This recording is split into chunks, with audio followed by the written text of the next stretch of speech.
Hey everybody, how's it going? Happy Bank Holiday Monday. Just wanted to bring you guys a quick update with regards to Arsenal's rumoured pursuit of the Wolverhampton Wanderers winger Pedro Neto. Now, a report has emerged this morning from David Ornstein, which says that it is now unlikely that Arsenal will get the Portuguese forward in between now and the closure of the transfer window. He just talks about a reluctance on Wolves' side to sell the player, and he talks about the fact that that means that they are now demanding a fee which Arsenal probably aren't going to, probably don't want to, probably don't think is reasonable, and so are not going to pay it simply.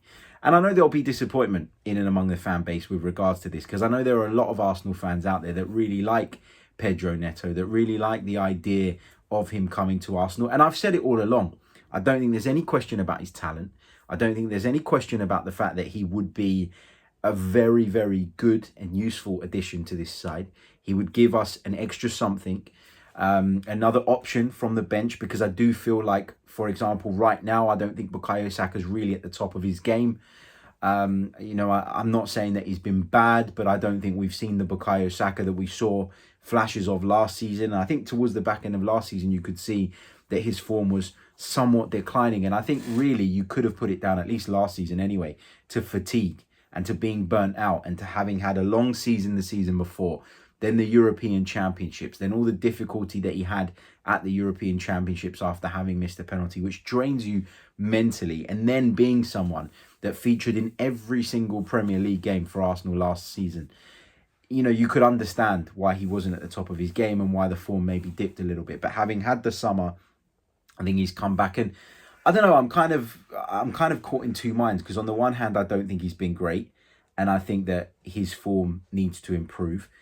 By that same token, I'm wondering if it's because Gabriel Martinelli has stepped it up another couple of levels, in my opinion, and obviously the addition of Gabby Jesus now means we're not as reliant on Saka. Maybe not as much of our play goes through him, and maybe as a consequence of that, he doesn't look as effective. I don't know. I can't say it's just Bukayo Saka being bad, and I can't say it's just those guys being good. I think there's a middle ground here. But look, a lot of us would have liked to have seen Neto coming in, myself included. But I did say, and I have said all along, that for me, the primary need remains in the middle of the park. The primary concern for me is what we do when Thomas Partey is unavailable. And it's only taken him, 3 games into the season before he's picked up an injury ahead of the 4th. We know he's unreliable in that sense, but we also know what an important cog he is in the machine when he's fit, when he's firing, and when he's dictating play from that midfield position. I don't think Mohamed Elneny was bad at the weekend. Let me get that straight. But I don't think we had the same ability to progress the ball through the midfield in the way that we do when the Ghanaians in the side. And I think there was maybe, I mentioned it on the podcast, a bit of a reluctance to try and play through Elneny in the way that we might with Thomas Partey. I think Fulham did a good job, by the way, of closing that channel from the centre-backs into the midfield. But I do think that had Thomas Partey been there would have been a little bit more confidence in his ability, and maybe we'd have taken some risks in order to break those lines a little bit quicker, and subsequently he would have been able to set us off on attacks a lot quicker and a lot earlier than maybe Mohamed Elneny could. So for me, that's the primary position. I'm not surprised that Wolves want top dollar for Pedro Neto. It doesn't surprise me in the slightest. I think that they've had a difficult start to the season. I think Wolves, though, it's similar to what we saw from Wolves at the start of last season, where their results didn't necessarily always reflect the performances. I hear a lot of people in the media, a lot of people I work with, being really critical of Wolves and saying, oh, well, they don't score goals. They don't create chances. They don't look like they're going to score. I think they've been largely dominant in a lot of games that they've played. Or maybe dominant is too strong a word, but they've controlled matches for large periods. I thought they were really in control at Spurs, which is not an easy thing to do. And they were unfortunate in the end not to get something from that game. They just lacked a little bit of cutting edge in the final third. And I just think for Bruno Lage this late in the window to let Pedro Neto go would set them back. And so the only way that happens is if somebody comes in with an offer that blows them out of the water and that the club feel is too good to turn down. I've said it already. I don't expect Arsenal to spend in excess of £50 million on a winger. Now, you never say never, And I wouldn't mind if Arsenal did find the money towards the back end of the window to make this happen. But I just think for me, the priority has to be addressing that midfield issue with someone who is a little bit more capable than Mohamed Elneny in the areas that I've already discussed. Yuri Tielemans, is he that man? I think he is that man in terms of ball progression. I think he is that man in terms of his technical stability, in terms of being able to pick up the pockets of space, get in there, get the ball off the back line. But does he have the defensive capability in terms of his physicality, in terms of his ability to win possession back, to do that role solely? That's why Thomas Partey is so great, because he's an all-rounder. He can win the ball back for you. He can be great and effective defensively, but he can also bring you those things moving forward. I think Tielemans has got some of those attributes, but maybe not all of them. But where do you go at this stage in the window to find somebody as rounded as Thomas Partey? They don't grow on trees. Thomas Partey's, they don't grow on trees. So you're in a position right now where, you know, you have to be scouring the market. You have to be looking for options. But as I've said time and time again, Arsenal over the years have panicked and have signed badly, have recruited badly. And as a result of that, as a consequence of that, you know, we set ourselves back quite some way.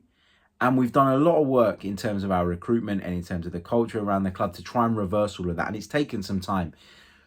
But equally, having got to this point now where we're in much better shape, we've got a much more balanced squad. We've got a group of players that we're all invested in, that we're enjoying watching.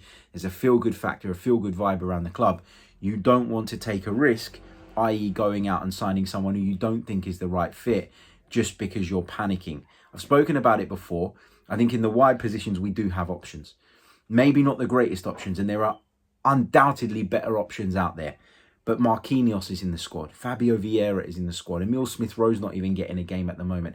There's no reason why either he or Martinelli couldn't play from the right-hand side. There's no reason, if worst came to worst, Gabriel Jesus couldn't go out there. Eddie Nketiah couldn't go out there. So we do have options in that position. And we have options in terms of numbers in that defensive midfield position. But I think the drop-off between Partey, for example, and those that would deputise is much more significant than the drop-off between, for example, Bukayo Saka and Emile Smith-Rowe. So my priority is still the midfield.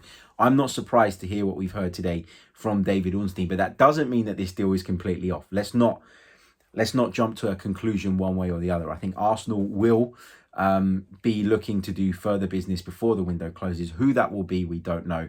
But one thing I'm confident in is that Arsenal aren't going to panic buy. Arsenal are going to scour their options. Arsenal are going to do their due diligence. And if they find the right deal, the right solution, the right option, I'm confident they'll back Mikel Arteta and Edu and do it. But if they don't, then we're just going to have to accept that in the club's opinion, there wasn't the right player available at the time, and focus on our group, what we have, and focus on winning football matches. And it's why I can't wait for the transfer window to close. There are a lot of content creators out there that absolutely love the transfer window. I'm the opposite. I hate it. It drives me crazy. I don't mind it for a few weeks. It's quite exciting talking about who you might get, who you want to get, all of that. But when you get to this point, when you come to this point of the window, you just want it done. When the football starts, you just want it done so you can focus solely on that. Don't forget to leave a like on the video. Don't forget to subscribe to the channel if you're new. Really, really appreciate it. Let me know your thoughts. Will Arsenal make a late move for Pedro Neto, or do you think that Wolves' demands are going to make this a no-go? Let me know, and I will speak to you all soon. Cheers. Thanks for tuning in.